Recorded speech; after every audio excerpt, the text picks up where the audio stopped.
The first thing I noticed was that the yard had stopped breathing. No wind chimes, no bees in the lavender, no scrape of maple branches over the stone path, just the growl of an excavator sitting where my wife's garden had been that morning. By the time I stepped out of my truck, a concrete mixer was backing across my grass and my new neighbor was standing in the wreckage wearing mirrored sunglasses. My name is Michael Rowan, and I had lived on Alder Creek Lane outside Columbus, Ohio, for 18 years. My wife, Laura, used to say I was so conflict-averse I would apologize to a chair after bumping into it. After she died from ovarian cancer 5 years earlier, that side garden became the one place where I could still hear her voice without trying too hard. Our daughter Sophie laid the crooked stone border when she was 13. Laura planted pale yellow roses near the kitchen window, and I hung brass wind chimes from an old cedar post because she liked the sound they made before storms. Nothing matched, nothing was expensive, and the rabbits treated it like a buffet, but it was ours. Then Grant Holloway moved in next door. He bought the house from a retired principal and began speaking about the neighborhood as if it had come with the deed. Grant was 43, polished, loud, and permanently attached to a phone. He talked about venture capital while standing beside recycling bins and loafers that probably cost more than my first car. At first I found him more amusing than threatening. He told me my fence had character, which I later realized was rich person language for ugly, and once suggested I replace the garden with something useful, maybe a putting green. I laughed because I thought he was joking. Grant did not laugh. Over the next 10 months, his backyard became a private resort. First a pool, then a fire pit, then an outdoor kitchen with enough stainless steel to perform surgery. Every few weeks, the project crept closer to my property line. But I trusted the old iron pins, the survey in my filing cabinet, and the assumption that civilized adults did not destroy each other's property. That assumption lasted until 4:30 on a Tuesday afternoon. I walked across the torn dirt toward the nearest worker, a young guy in a neon vest who looked uncomfortable the moment he saw me. Before he could speak, Grant stepped between us and raised one hand. "Easy, Mike," he said, smiling like I was a customer asking for a refund. "Everything has been surveyed." I stared past him at the broken roses, the snapped cedar post, and wooden forms laid out for a stone terrace. "You are 12 feet inside my yard," I said. Grant gave a small laugh. "Not according to the updated boundary report. Apparently the old markers were off. It happens."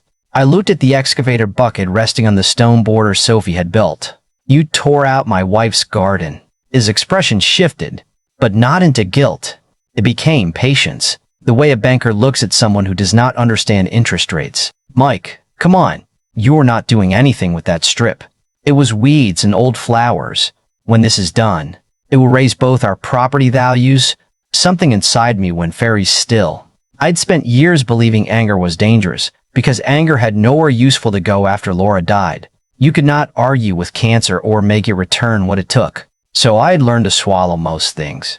But standing there, while Grant called 15 years of my family's life an unused strip of dirt, I felt a different kind of anger, cold and focused. I did not shout. I just said, "Stop the work until this is settled." Grant slipped his hands into his pockets. "My contractor has deadlines. If you have a concern, take it up with the county." Then he turned away and told the crew to keep moving. Inside my house, I pulled every record I owned from a metal file box. The deed, title policy, tax maps, the old survey, and photographs of the original pins. Every measurement supported me. The next morning I drove to the county building expecting a clerk to compare two numbers and end the problem. Instead, a woman named Denise studied my survey beside a new document Grant had filed 3 weeks earlier. "These do not match," she said. I asked how quickly someone could verify the boundary. 4 to 6 weeks, maybe more. I pictured concrete curing while my complaint waited in somebody's inbox. Grant did not need to be right forever. He only needed to finish before anyone stopped him. That evening I sat in my garage staring at boxes I had not opened since my Uncle Raymond died. Raymond had worked for county utilities for 32 years and kept records the way other men kept baseball cards. I had inherited 6 boxes and shoved them into the attic. Maybe grief stores useful things in strange places and hands them back only when you are desperate enough. I climbed into the attic still wearing my work boots and spent 2 hours coughing through dust, old plats, inspection notes, and faded engineering sketches. Near the bottom of the 5th box, I found a rolled sheet tied with cotton string. When I opened it across the dining room table, I saw the original utility easement plan for the Alder Creek subdivision, stamped and signed by the county engineer in 1974. A thick blue line ran beneath the exact strip Grant had claimed, straight under the terrace forms and toward the outdoor kitchen he'd spent a fortune building. I traced it twice. It was not only a sewer line. The map showed a permanent emergency access corridor wide, and Grant's luxury backyard was sitting directly on top of it. I stood there with both hands pressed against the edge of the dining table, staring at that faded blue line like it had risen out of the paper just to look me in the eye. The strange thing was, I did not feel excited. Not really, because excitement would have made it seem like I wanted revenge, and at that point I still told myself I only wanted the work stopped, the boundary restored, and some acknowledgement that my home was not empty space waiting for a wealthier man to improve it. Still, there was something deeply satisfying about realizing Grant had not merely crossed into my yard. He had planted half his fantasy directly over a piece of public infrastructure the county had protected, before either one of us had learned to drive. I called my old friend Carl Jennings the next morning. Carl had been a commercial contractor for nearly 40 years before retiring 3 houses down, and he had the kind of face that made people confess mistakes before he even asked a question. He showed up carrying a laser measure, a metal detector, and 2 travel mugs of coffee. I spread the map across my kitchen counter and watched his eyebrows rise. "Well," he said, "that is not decorative blue ink." We spent the next 3 hours working from the original iron pin near the back fence, the one half buried under ivy and hard clay, then measuring toward the broken garden and across the new forms. Carl checked every distance twice. Then, a third time because, as he put it, rich people can afford longer arguments, so poor people need better measurements. We photographed the pin, the tape readings, the excavator tracks, the crushed stone border, the uprooted roses, and the new gas trench running toward Grant's outdoor kitchen. Carl made me stand in several pictures holding that old stamped map beside the visible construction, not because I looked good doing it, but because context matters when somebody later claims they did not know what they were seeing. By noon, I had more evidence than I knew what to do with. So Carl sat at my table and helped me organize it into folders: deed, survey, easement, construction damage, measurements, video.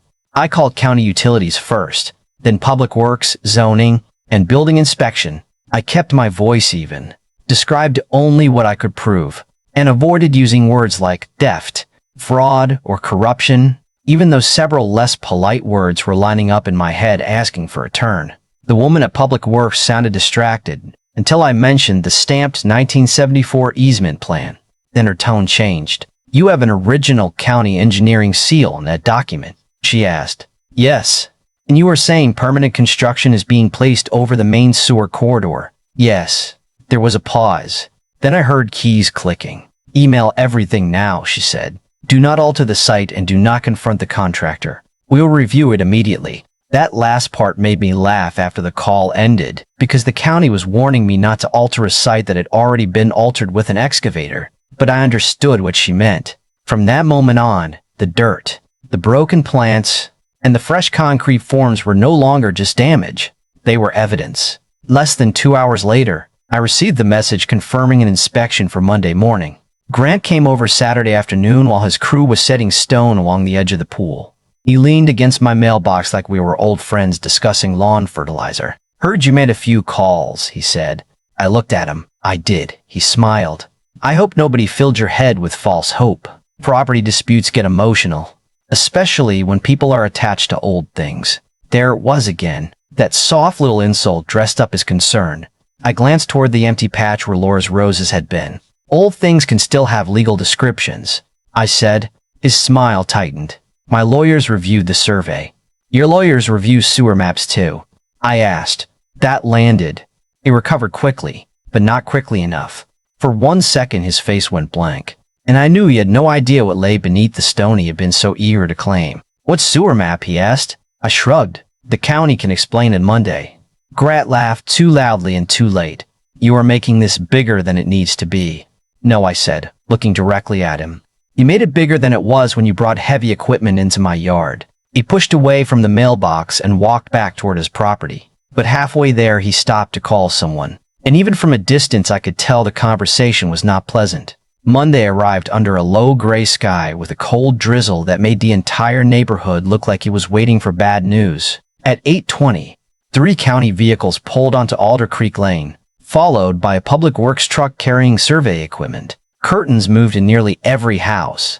People who normally left before sunrise somehow found reasons to stand on their porches with coffee. Carl appeared beside me wearing an old rain jacket and said, "This is better than cable." Grant came outside in a quarter-zip sweater and greeted the inspectors with the same polished confidence he used on everyone. He had a leather folder tucked under one arm, and for the first few minutes he looked almost cheerful, like the county had arrived to confirm his victory. The lead engineer, a woman named Marissa Cole, introduced herself, asked for access to both properties, and unfolded a printed copy of the map I had sent. 2 survey technicians located the rear monument, then began stretching lines across the yard. Another inspector photographed the gas trench and asked Grant for his permit package. Grant handed over the folder and launched into an explanation about updated boundaries, conflicting old records, and a licensed surveyor who had assured him everything was correct. Marissa listened without interrupting, then asked the simple question, "Where is your utility clearance approval?"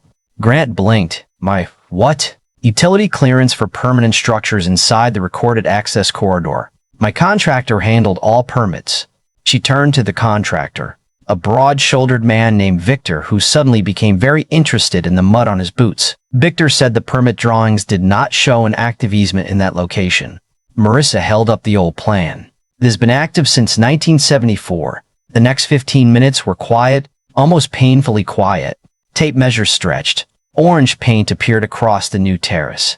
Survey rods were planted through the decorative gravel. One technician called out numbers while another entered them into a tablet. Grant followed them around asking questions that nobody answered immediately. I stayed on my porch because there was nothing useful left for me to say.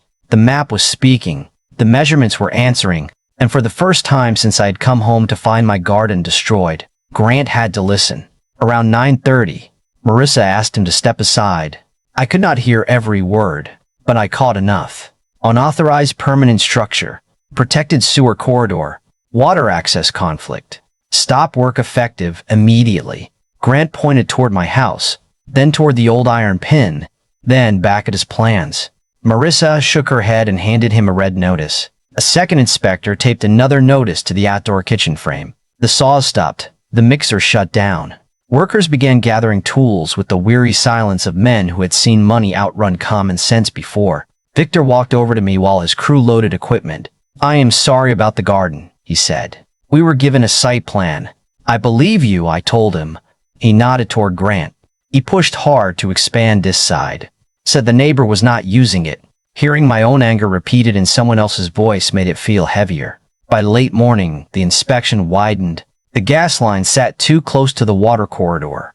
A retaining wall reduced emergency access below county minimums. The pool deck crossed farther into the easement than anyone had first realized. Every time an inspector marked one issue, another seemed to crawl out from beneath the stone. Grant's confidence did not disappear all at once. It leaked away slowly. In the way he stopped interrupting, in the way he took off his sunglasses under a cloudy sky, in the way his phone calls became shorter and more frantic. Just before noon, a black sedan arrived and a lawyer stepped out carrying a thick briefcase. He spoke privately with Grant, then with Marissa, then spent 20 minutes reviewing the map. I watched him close the folder, press his lips together, and walk back to the car without the expression of a man preparing for an easy fight. Carl sipped his coffee and murmured, "That briefcase just got a whole lot lighter."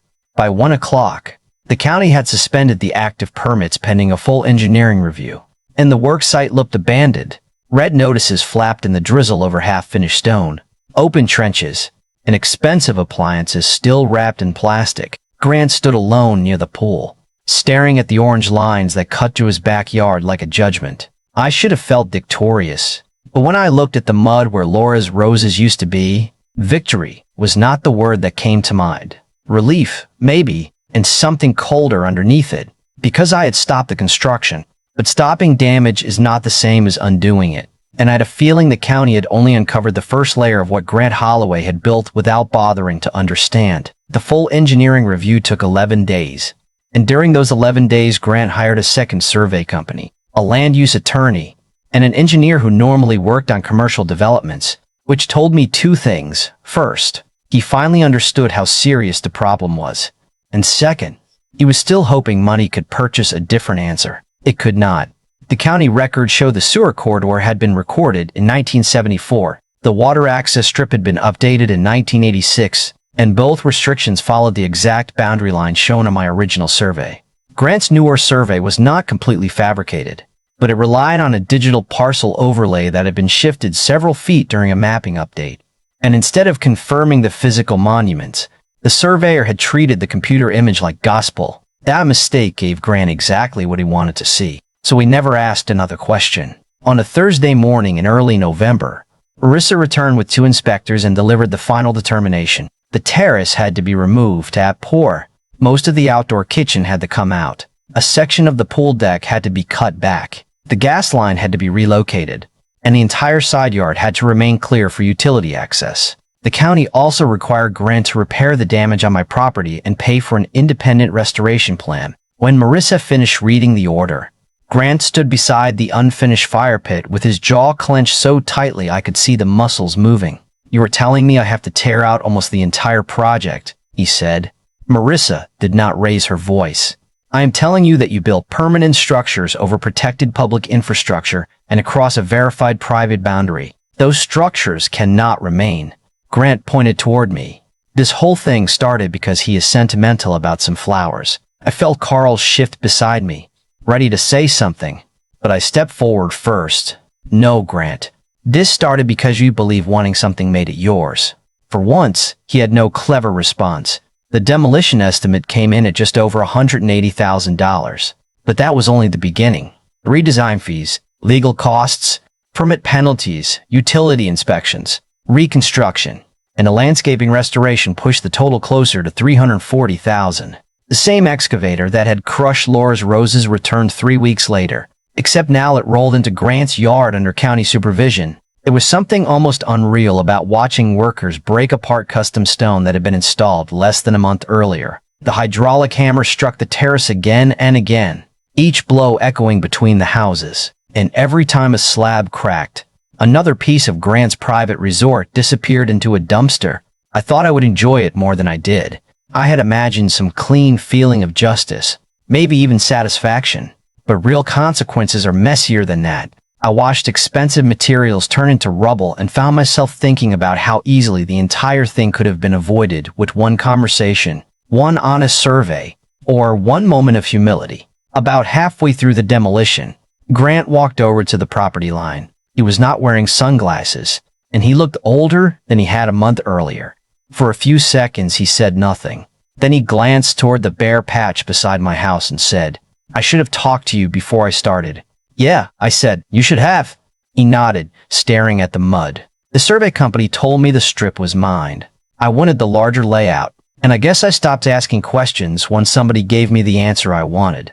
That was the most honest thing I ever heard him say. I told him the bad survey explained the mistake, but it did not explain why he ignored me, why he kept working after I objected, or why he dismissed the garden as useless. He looked toward the broken cedar post lying near my garage. "I did not understand what it meant to you," he said. "You do not try," I answered. He lowered his head. And that was the end of the conversation. Sometimes an apology matters, even when it cannot repair what was destroyed. Sometimes it only proves that the person finally understands the size of the damage. Grant sued the original survey company and reached a private settlement, though nobody ever learned the amount. His contractor avoided most penalties because the permit drawings had been based on the faulty report. But Grant was fined for continuing work after a direct boundary objection. The Homeowners Association added its own penalties for unapproved drainage changes, which was almost funny considering Grant had spent months bragging that he would become board president. By spring, he put the house on the market. He had poured so much money into the property that there was no realistic way to recover it, and he eventually accepted an offer far below what he had invested. The new owners were a nurse named Elena and her husband Marcus, a high school science teacher. On their first weekend, they brought homemade bread to every house in the block and asked where the property lines were before planting a single shrub. Funny how revolutionary basic courtesy can feel after living next to entitlement. The county completed an official resurvey of my lot and installed permanent steel markers at every corner. Public Works updated its digital maps and added a mandatory utility clearance review for future projects along our side of the neighborhood. As for the garden, Sophie flew home in April and spent 3 days helping me rebuild it. We reset the old stones, replaced the cedar post, and planted new lavender around 6 young rose bushes. They were not Laura's roses, and I did not pretend they were. Grief teaches you that replacement and remembrance are not the same thing.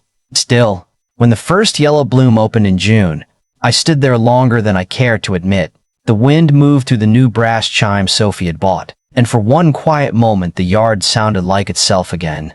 People still ask whether all that trouble was worth it, over 12 feet of land. I always tell them it was never about 12 feet. It was about the moment somebody decided my silence meant permission. That money meant authority, and that an old garden had less value than a new patio. Maybe some people think I should have accepted Grant's apology and let the county negotiate a compromise. Maybe others think I should have sued him for every dollar he had. I am still not sure forgiveness and accountability have to cancel each other out. So tell me what you think. Did Grant deserve to lose his entire backyard project? Or did the punishment go too far once he admitted he was wrong? Leave your answer in the comments. And if you have ever watched someone confuse confidence with ownership, share your story too. Like the video, subscribe, and turn on notifications, because sometimes the loudest person in the neighborhood does not get the final word. Sometimes that belongs to an old map, a buried steel pin, and the one person patient enough to let the truth speak for itself.